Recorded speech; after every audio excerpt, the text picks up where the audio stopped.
Le monsieur avec l'écharpe rouge, c'est Xavier Leclerc. Le monsieur avec la moustache, c'est Denis Bouvette. Xavier veut acheter quelque chose à Denis et Denis veut vendre quelque chose à Xavier. Mais c'est une transaction de 650 millions de francs. Et il faut un cerveau terriblement compétent, rien que pour la mise en forme des contrats, épais comme un annuaire des téléphones.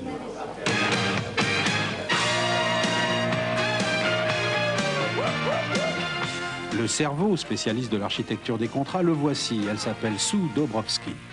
Et dans cette affaire, l'objet de tous les désirs est ceci, un petit jet de ligne dont Xavier a besoin en 6 exemplaires pour sa compagnie aérienne.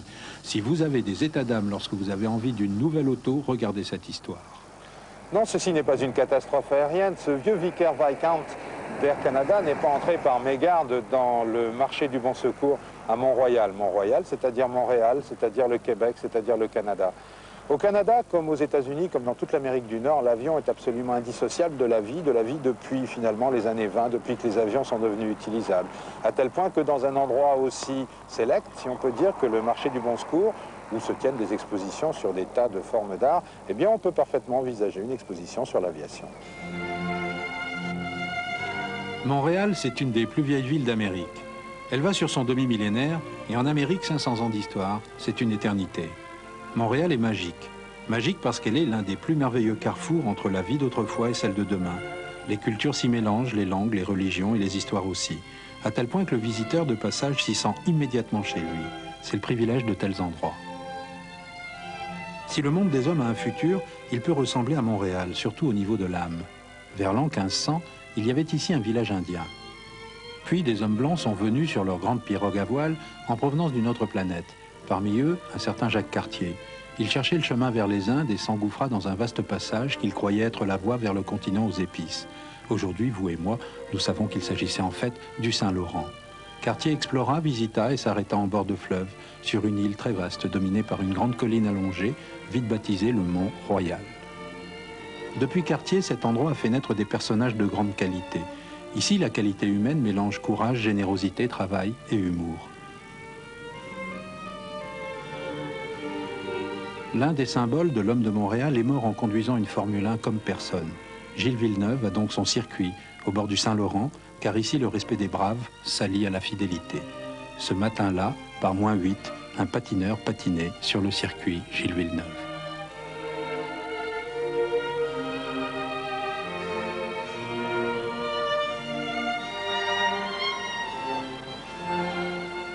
La force de Montréal, c'est de respecter le passé tout en vivant le présent avec intensité. En Amérique, tout est loin, toujours très loin. Donc les Canadiens, comme tous les Américains, vivent beaucoup de leur présent dans le ciel qui raccourcit les distances. Ici, on vole partout et tout le temps.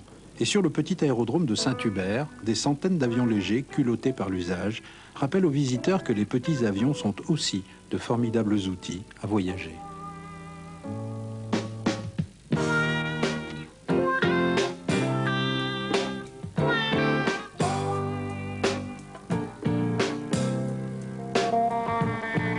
Ici, comme aux États-Unis et contrairement à l'Europe, pas de taxe sur les avions.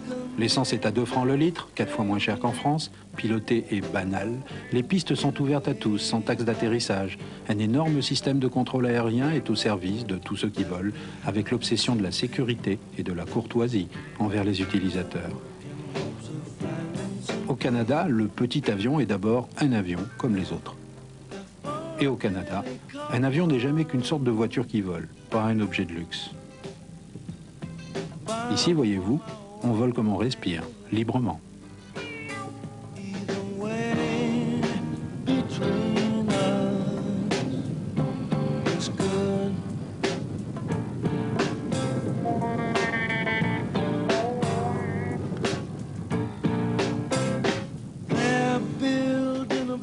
Mais Montréal est aussi la capitale de l'aviation civile mondiale. Les Nations Unies du Ciel, l'Organisation de l'Aviation Civile Internationale, OACI, a son siège dans le centre-ville. Ici sont élaborés tous les règlements techniques qui sont ensemble l'architecture du système aéronautique mondial.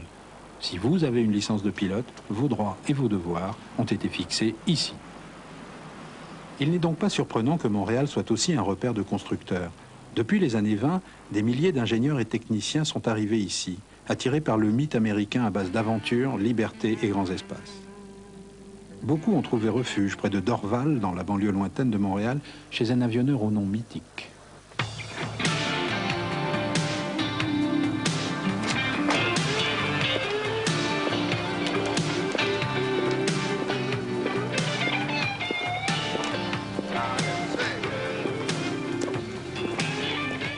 Ce nom-là est même entré dans le dictionnaire de la langue française, devenant ainsi un nom commun, et cela à cause d'un avion fabuleux qui ne pouvait naître qu'à Montréal. La dénomination technique du bombardier anti-feu le plus célèbre du monde a beau être CL-215 ou 415, le monde entier le connaît sous un nom, le Canadair.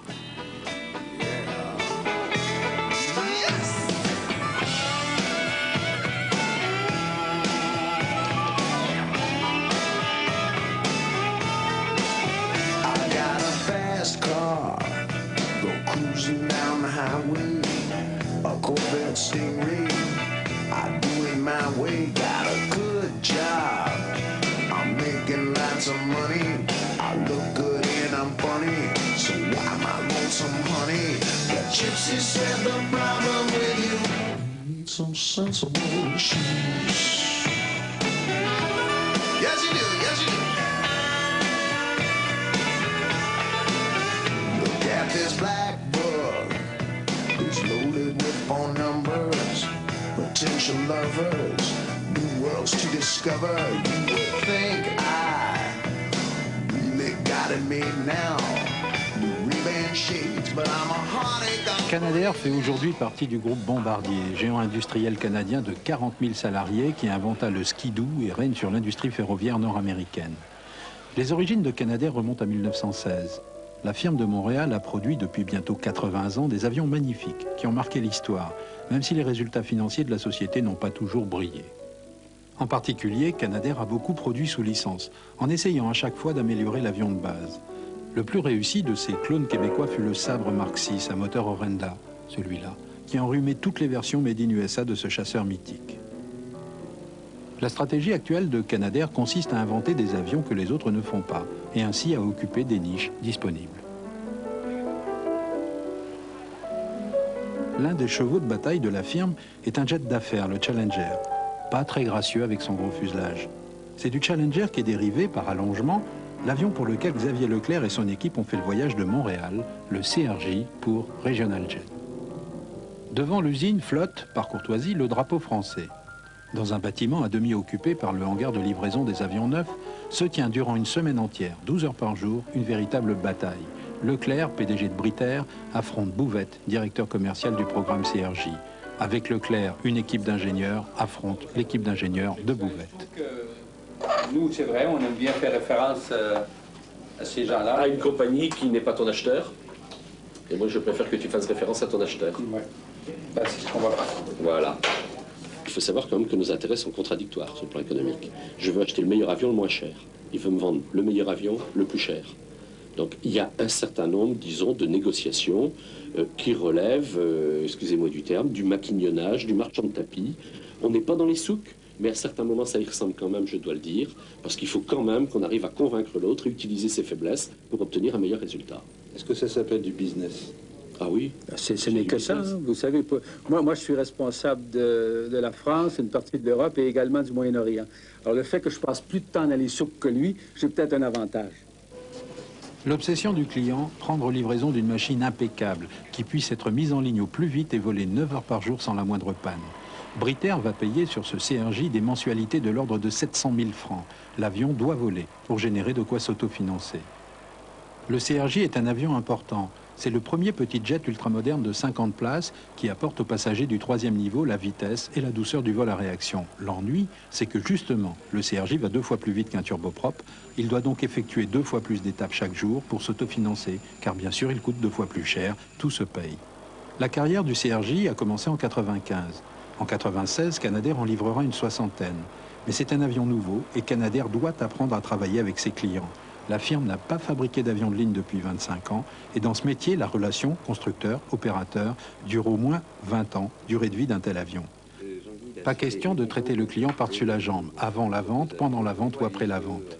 D'où ces réunions où tout l'avion est décortiqué jusqu'au plus petit détail et où le client harcèle le constructeur en l'accablant de ce qu'on appelle ici des complaintes. Je vais vous laisser parler aux experts. Je t'ai déjà dit que moi, le Hugs, je connais pas grand-chose là-dessus. Sauf qu'il faut plugger le fil au circuit breaker pour qu'il fonctionne. Ça, on m'avait dit. Jacques Engelbert est le chef pilote de Britair. Il a voulu que ces avions soient capables de se poser par les pires conditions, 15 mètres de plafond et 150 mètres de visibilité. Mais il faut que les administrations homologuent le système de pilotage à travers un collimateur. Et au moment de cette discussion, la réglementation n'était pas encore appliquée. L'avion peut le faire, mais ça serait illégal. Il faut discuter. I suggest to deactivate the HGS. Ça y est, il rattrape le tant que tu n'auras pas autant d'ingénieurs qu'il y a de bugs dans la doc, c'est la 94, Oui. je ne te crois pas. Allez, le veux-tu on ou tu le veux off? Oui, comme par exemple, au lieu de dire une plainte, ils vont dire une complainte. Bon, ça vient du fait que on travaille ici en anglais et en français. Les gens vont dire complaint, et là, ils font la traduction, ils vont dire une complainte. Derrière les apparences détendues et le folklore, il y a une pression énorme. L'avion a été contrôlé tout au long de sa construction par les inspecteurs de Canadair. Puis, le département des transports canadiens se l'est approprié pour une inspection de 48 heures, avec interdiction à quiconque de s'en approcher, constructeur ou acheteur. Car les avions de ligne sont garantis conformes aux normes internationales de sécurité par le pays où ils sont construits. Et l'administration canadienne ne plaisante pas avec ça. Ensuite, le client inspecte l'avion à son tour et dans le cas précis de ce CRJ, plus de 200 anomalies ont été signalées par les ingénieurs de Britair. Le processus culmine avec le vol d'acceptation effectué par Jacques Engelbert. Un vol de près de 4 heures qui sera le 6e voyage dans le ciel de cet avion. Mais les 5 premiers vols ont été effectués par les pilotes de Canadair et leur parole que tout est correct ne suffit pas. Engelbert veut tout, absolument tout contrôler. Il veut un avion parfait à tout point de vue.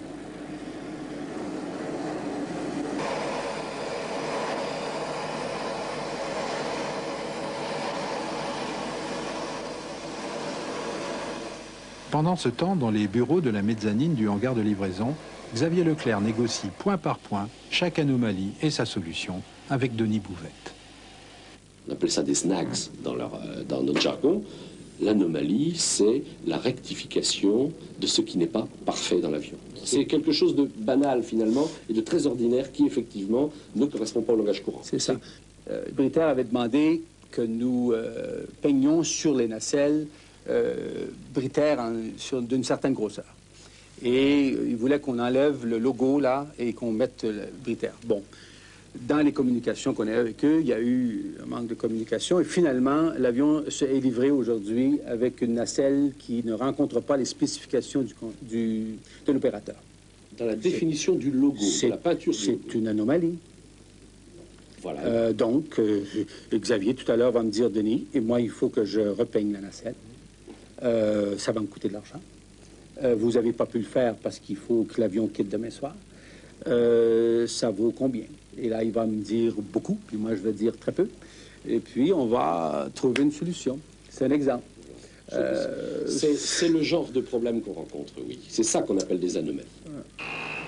Mais parfois, l'anomalie est plus sérieuse qu'une affaire de peinture. Engelbert n'a pas volé, car lors de la checklist, après la mise en marche des réacteurs, un volet des porteurs, qui fait partie des commandes de vol, s'est affiché en panne. Retour au hangar et une journée de retard, car il va falloir changer un vérin. C'est une panne rarissime et un coup de pas de chance pour Canadair. Mais c'est une journée de retard et c'est une pénalité financière. Vous faites les convoyages et que l'ILT soit installé à Morlaix? Non. Non, certainement pas. Bon. Ah non, non, non, non, là c'est pas possible, on va arriver un week-end. L'avion, nous, on veut l'avoir mis en service, il faudra attendre mardi après-midi à peu près, et il sera en ligne le mardi soir. Donc on ne veut pas avoir l'ILT à faire parce qu'on a un programme de changement d'avion pendant ce temps-là. À Morlaix, on attend ce 5e CRJ avec impatience et fierté. Britair, c'est la grosse entreprise locale, née il y a 25 ans de la passion de quelques membres de l'aéroclub, parmi lesquels Xavier Leclerc. La Chambre de commerce de Morlaix et de nombreuses entités du pays ont suivi Leclerc lorsqu'il a plaidé pour la création d'une compagnie aérienne bretonne. Aujourd'hui, Britair fait voler sous ses couleurs et pour le compte du groupe Air France, une trentaine d'avions de moins de 100 places. Plus de 500 emplois ont été inventés de toutes pièces qui reposent sur la qualité des outils de travail que sont les avions. Leclerc et son équipe, dont Jacques Engelbert, sont à pro gain. Ils ont adjoint à leur compagnie aérienne une petite académie aéronautique en s'impliquant dans l'orientation aéronautique du lycée technique local, mais surtout en inventant ICAR, un centre de formation de pilotes de ligne. Pour l'instant, ICAR fait tourner 18 heures par jour un simulateur d'ATR, à la fois pour ses besoins, mais aussi pour ceux d'autres compagnies qui louent le simulateur. La règle, c'est qu'il faut dans le monde un simulateur pour 60 avions d'un type donné en service. Leclerc et Ange Albert ont donc commandé, en même temps que leur Sea Canadair, un simulateur de CRJ où des équipages du monde entier viendront s'entraîner en payant, coût d'un simulateur, 50 millions de francs. Un simulateur, c'est un avion virtuel. Dans cette boîte mobile, un cockpit et une visualisation qui présente des images de synthèse. Le simu, comme on dit, reproduit si fidèlement l'avion qu'aux États-Unis, un pilote passe directement en ligne après sa formation sur l'avion virtuel. L'un des avantages du simulateur, c'est qu'on y fait des tas de choses qu'il serait très risqué de tenter sur vrai avion, comme l'étude du décrochage. Le CRJ n'aime pas les basses vitesses et des protections empêchent le pilote de s'y aventurer. On appelle ça le vibreur de manche, puis le pousseur de manche. Donc, étude du CRJ aux approches du décrochage.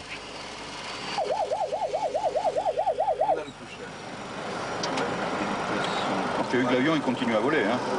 Donc tu peux piloter au shaker. Au bout d'un moment, tu as les dents qui tombent. Si vraiment tu n'as pas compris que tu insistes bêtement.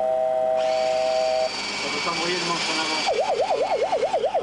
Voilà, je voulais pas, mais il y va quand même. Il y va quand même, ouais. C'est pas croyable.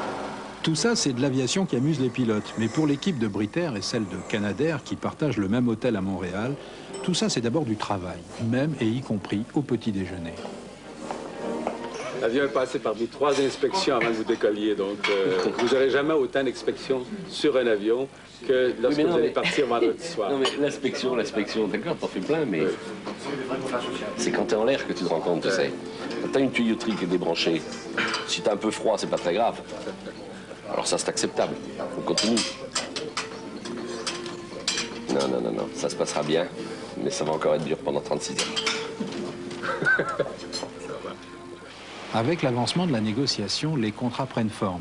Chaque point de discussion est consigné dans le document contractuel avec sa solution financière. C'est là qu'intervient Sue Dobrowski. Elle jongle avec les taux du dollar, les remises, les majorations. Elle met en forme et travaille 15 heures par jour pendant une semaine comme celle-là. On avait dit, ou quelqu'un qui a... Ça, c'est le vrai travail, mais il y a aussi les symboles. Jacques-Ange Albert a enfin effectué son vol d'acceptation et l'avion est ramené au hangar pour la cérémonie de livraison, cérémonie en présence du président de Canadair et des représentants des 4 banques qui financent le marché, 2 françaises et 2 canadiennes. Il faut qu'on sache comment ça se passe. On peut mettre ça sur les intérêts si vous voulez attendre jusqu'au mois prochain pour avoir les taux fixes. Je vous donne un chèque. On abandonne quelques instants les histoires de chèques et on descend dans le hangar pour la cérémonie.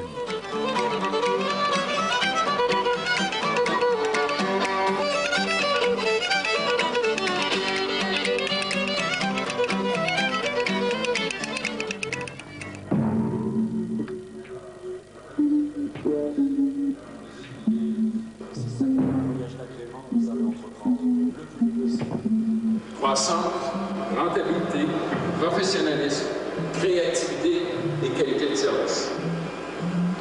Le plus Britair a su créer un pôle industriel important dans la ville de Montréal, en Bretagne. 40% de la flotte de CRJ y est exploitée. On va partir avec enthousiasme et heureux d'avoir encore un vol supplémentaire. En haut, les contrats sont prêts. La clé symbolique de l'avion va changer de main. Il faudra ensuite remonter et signer toutes les pages du contrat.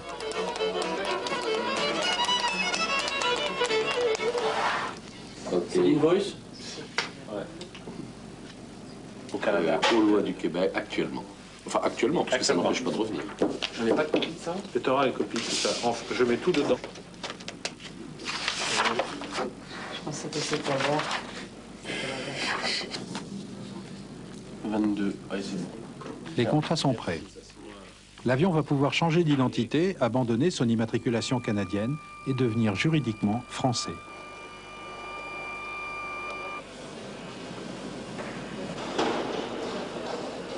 En haut, il n'y a plus qu'un seul document à annuler. Donne-le-moi. Mon Dieu, t'es anxieux un peu. Ah là, je suis anxieux, là. Mais assez, je vais l'annuler au moins. Mais tu peux la barrer. Oui, tu peux la barrer, l'annuler, parce que c'est 2 millions de dollars de moins. J'aurais beaucoup aimé prendre cet argent. J'avais besoin d'événements. J'avais besoin de... Promissory note, tu la barres. Monsieur Leclerc. Tu me la donnes. Annulé. Annulé. Et tu la signes.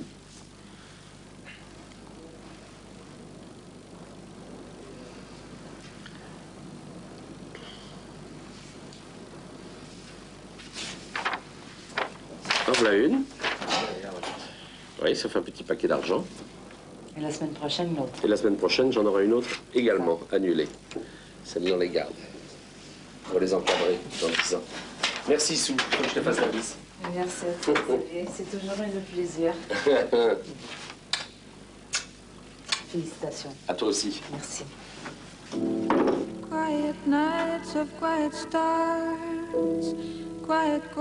À dater de ce moment, les intérêts courent.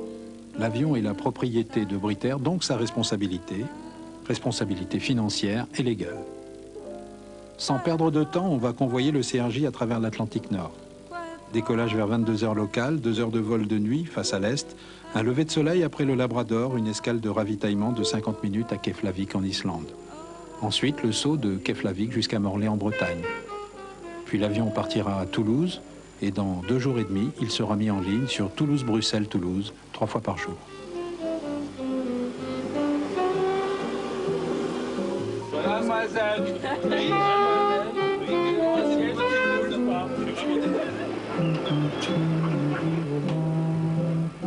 Esse amor é uma canção pra fazer feliz a quem se ama.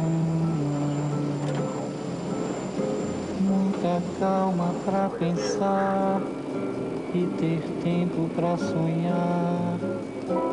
Da janela ver seu corpo ovado, o Redentor, que lindo. Quero a vida sempre assim, com você perto de mim, até o apagar da velha chama. E eu que era triste, descrente desse mundo, ao encontrar você eu conheci o que é felicidade, meu amor.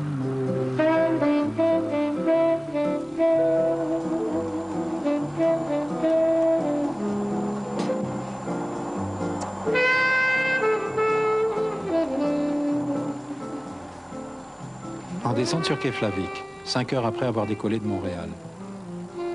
Autrefois, les Vikings faisaient ce chemin dans l'autre sens et en beaucoup plus longtemps. Cours de géographie appliquée. L'Islande, chère à Jules Verne. L'été, il paraît que c'est ouvert.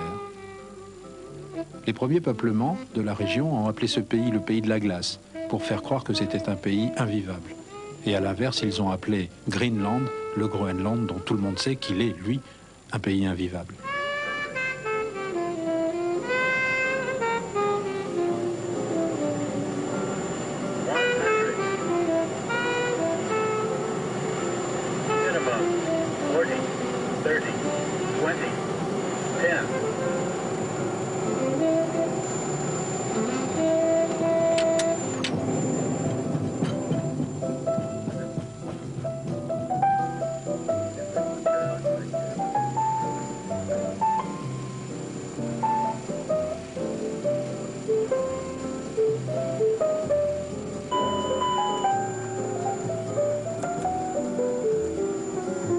Et bien voilà, check parking. Drôle d'endroit, l'aérogare de Keflavik. À la boutique Hortax, on trouve du saumon et des pulls au vert qui grattent. On y passe une petite demi-heure et on se dépêche de regarder l'avion historique local avant de réembarquer comme des touristes un peu hébétés.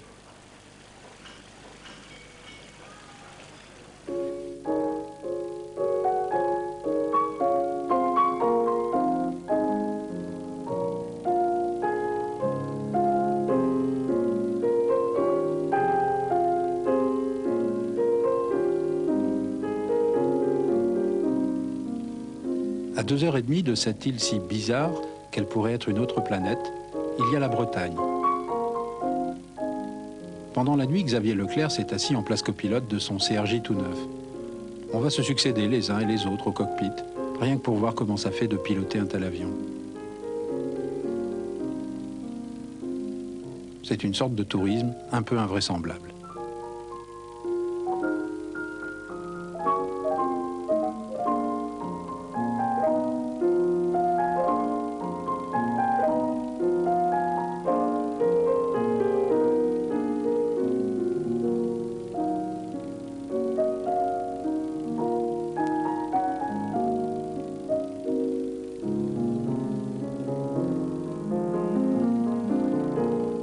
Et lorsque les cartes et les calculs concordent, il est temps de réduire la poussée et de laisser descendre l'avion vers la Bretagne.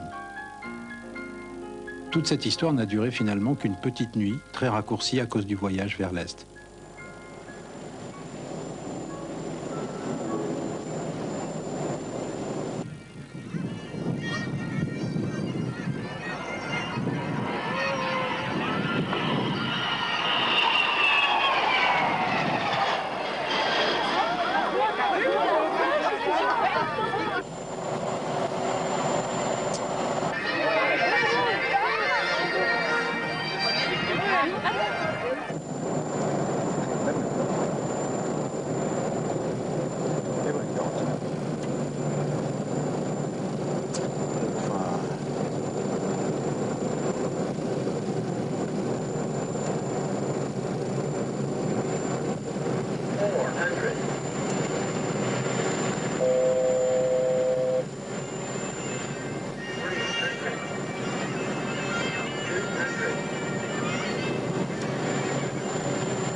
Il y a plus de 400 ans, Jacques Cartier et un autre breton de Saint-Malo, celui-là, fonda Montréal.